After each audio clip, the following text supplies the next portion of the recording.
married for 70 years. When I was born you didn't expect to be around that long. Queen hints she may join Philip in retirement. The Queen hinted at plans to hand over to the next generation yesterday as she addressed the nation 60 years after her first televised Christmas message.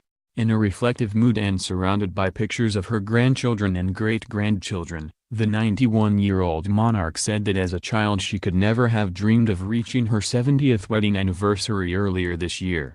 She said the idea of a platinum anniversary had not been invented then, adding, "When I was born, you weren't expected to be around that long." The Queen, who is now the longest-reigning monarch in British history, made a point of saying that even Prince Philip, 96, who announced his retirement from public life earlier this year, has decided to start taking it easy.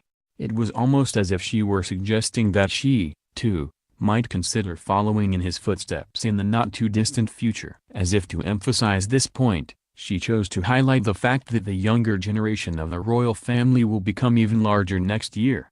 Prince Harry is due to marry his fiancée, Meghan Markle, and the Duke and Duchess of Cambridge are expecting their third child. Speaking in her pre-recorded Christmas address from Buckingham Palace, the Queen said, "Even Prince Philip has decided it's time to slow down a little, having, as he economically put it, done his bit.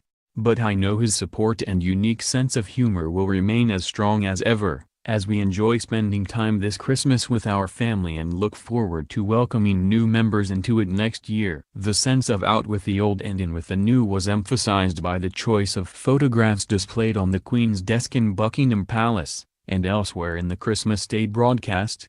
They included a photograph of the Queen and Philip taken to mark their 70th wedding anniversary in November, and a black-and-white photograph of the couple on their wedding day in 1947. There was also a photograph of Prince George released in July to mark his 4th birthday, and a picture of Princess Charlotte taken by the Duchess of Cambridge on her 2nd birthday. Viewers also saw a photograph of Harry and Meghan at the Kensington Palace photo call to announce their engagement last month, and a photograph of Prince Charles and the Duchess of Cornwall taken at Clarence House. Yesterday's broadcast came 65 years after the Queen made her inaugural address to the nation, which was originally broadcast on the radio. It began with a black-and-white clip of her first televised address in 1957 before flicking back to the present day. The Queen joked about how the presenter has evolved somewhat along with the technology used to broadcast her words. "Back then, who could have imagined that people would one day be watching this on laptops and mobile phones," she said. "But I'm also struck by something that hasn't changed. That, whatever the technology, many of you will be watching this at home. We think of our homes as places of warmth, familiarity and love, of shared stories and memories, which is perhaps why at this time of year so many return to where they grew up. There is a timeless simplicity to the pull of home." As she gave her address, the Queen was wearing a dress in ivory white buckle threaded throughout with silk ribbon, embroidered with gold, silver and ivory spots and embellished with Swarovski crystals, by Angela Kelly.